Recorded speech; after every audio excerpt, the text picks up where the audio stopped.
distinguished Toastmaster, which means that he has given several speeches to large audiences, small audiences, medium audiences.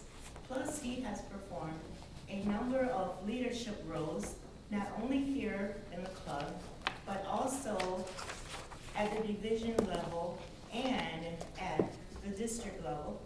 He's also served as a district officer in addition to club and area officers. Toastmaster since 2007. I'd like to introduce Greg Dykema to you. His speech today is titled Inspire Your Audience, which is speech number 10 from the Competent Communication Manual. If you notice, in front of you are evaluation forms. The objectives of Greg's speech are to inspire your audience by appealing to noble motives and challenging the audience to achieve a higher level of beliefs and achievement, to appeal to the audience needs and emotions using stories, anecdotes, and quotes to add drama, and to avoid using notes. So at the end of Greg's speech, I'm going to ask you to take a moment to write an evaluation. So please keep those things in mind, and these will help Greg improve his next speech. Greg's introduction. His speech title is Guaranteed Success. Introduction. Success is not about luck or chance. Those who succeed do not wait for life to happen. They make things happen in their life. The successful person fails constantly and learns from it. Greg Dykema is going to speak about some things that have helped him succeed in life. Please help me welcome Greg Dykema.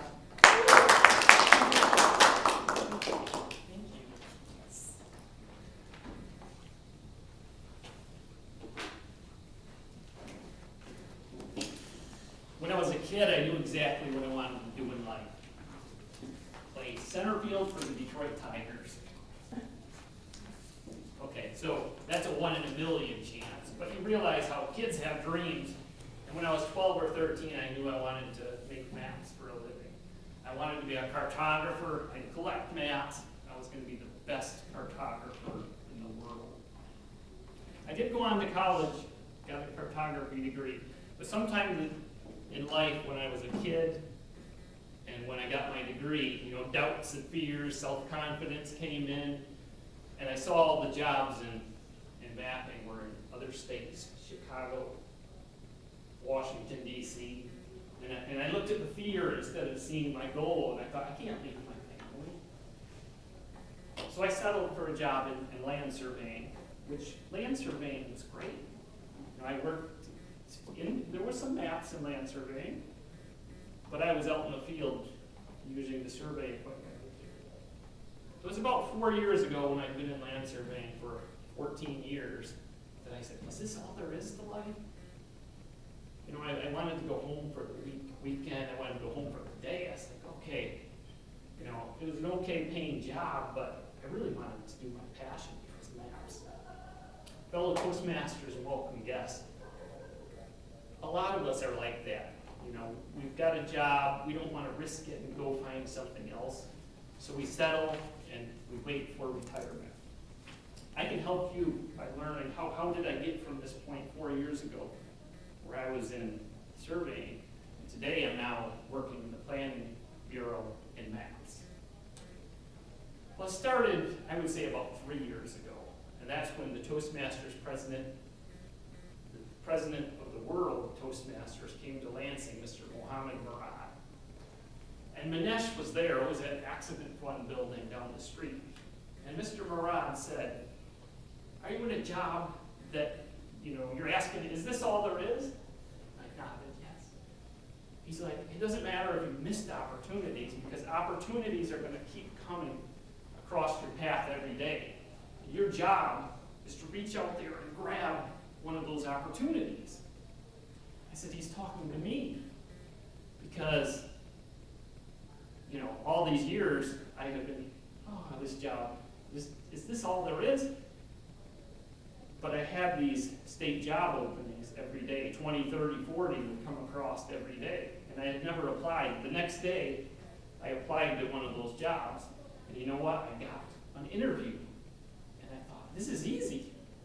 And I'm a Toastmasters, so I'll be able to do a great job with this interview. Well, I came into that interview shaking and did a poor job. And I didn't get the job. But I kept at it. I said, okay, you know, maybe I just need to practice these interviews. So over the next year, I sent out maybe 12 applications, applied to another 2 jobs, and I got better at interviewing. But they would give the job to someone such as a bright-eyed college student who still had dreams and said, I want to be the best mapper in the world. So I considered giving up. But that's one of the things about reaching your goal. You can't quit. The only way to guarantee failure is to quit. So keep trying. Now, it was about 2 years ago when the 4th, I was looking at another application, and it was perfect for me. It was mapping. It was in the planning department. I said I can do this job, but then I looked at the job performance, or sorry, Description. Thank you. And it said there was travel to other cities and states for several days at a time. I said I can't do that. My wife would never let me do that. I want to stay home with my wife and daughter. And that's, you know, another example where the fear of I can't travel and lost sight of the goal. So I'll tell you a story about fear and the goal, which happened this summer. The Ingham County Fair was going on in Mason, and my wife and daughter went to the fair, and there's this ride called Supernova, and the Supernova brings you up in the air and spins you around in circles. And, you know, I'm not the brightest guy, but I'm not dumb enough to go on that ride. So the Supernova, the fair people are brilliant because they make this ride so that it passes right over the path where the fairgoers walk. And it just swoops over your head. So my daughter, as she's looking at the path, she's looking at that Supernova, she waits for it to move out of the path and runs across. And I say, silly kids, they're afraid of things. I'm not afraid of this. And I was getting ready to walk across to meet my daughter, and fear gripped me because the Supernova was swooping. I thought, that's silly. Don't look at the fear, look at the goal. Get to my daughter. I didn't look at the Supernova, and I walked across calmly. I thought, that's a lot like my life. Don't be afraid. Don't look at the fear. So I take that as that's a good story and how we often look at the fear and not look at the goal. So when this application was, when I was looking at this application 2 years ago, I thought, you know, I'll just fill this application out. I can always ask him, how much travel is there? So I filled in the application, and I got it interviewed. Now, 3 months before the interview, I want to take you back to a pivotal moment. And I've got notes on the agenda so you can see and bring some of these home with you. But 3 months before the interview was a pivotal moment. My supervisor had sent an email asking the technicians in my unit, who would like to do this PowerPoint presentation at the end of the month? I thought, I can't do that. I'm too busy. I'm just going to do a bad job on it. So I ignored it. Now, thankfully, at lunch, I talked with my friend Mahisha. And I was walking, and Mahisha was walking with me. He said, Greg, you have to do that PowerPoint. I said, why? I said, I'm not going to get a promotion. It's just more work for me. He said, Greg, do it for yourself. I said, he's right. So I went back to my boss's office and said, John, I'm going to do the PowerPoint. He said, Greg, you don't have that on your computer. You need an app for that. And I realized he didn't trust me. probably in the past I had put off these things too many times. I said, John, I want to do it. He said, okay, go ahead. Right away I ran into problems because I could not, the security would not allow me to install the app on my computer. I went back to tell John and he said, oh, that's okay, Greg. We won't have to do the PowerPoint. Now in the past I would have given up, but this time I wasn't doing it for my boss, I was doing it for myself.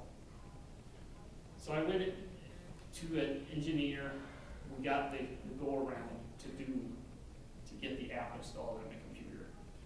After a couple weeks I finished it, I told my boss, he was so happy. He said, Greg, why don't you present that this weekend at the conference? I said, okay.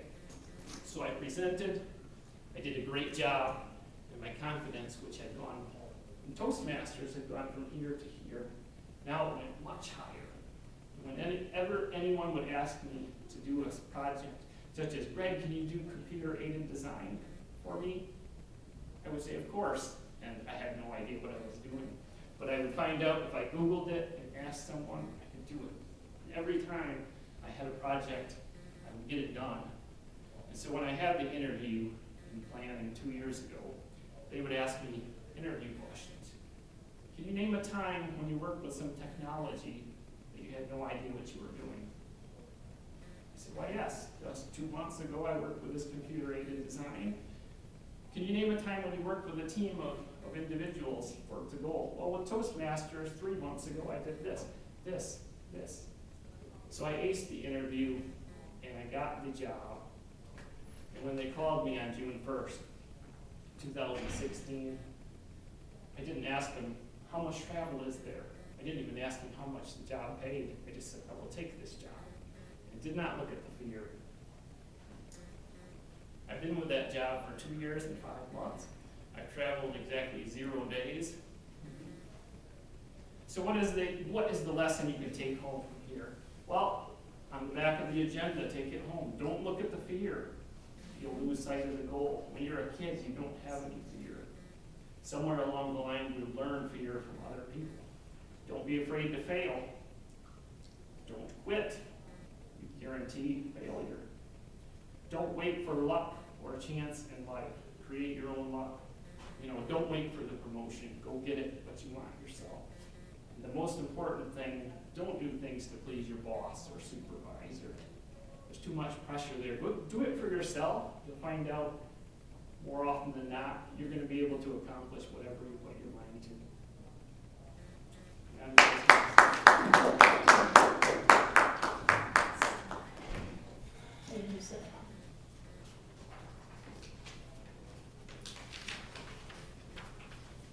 if you take a moment to write your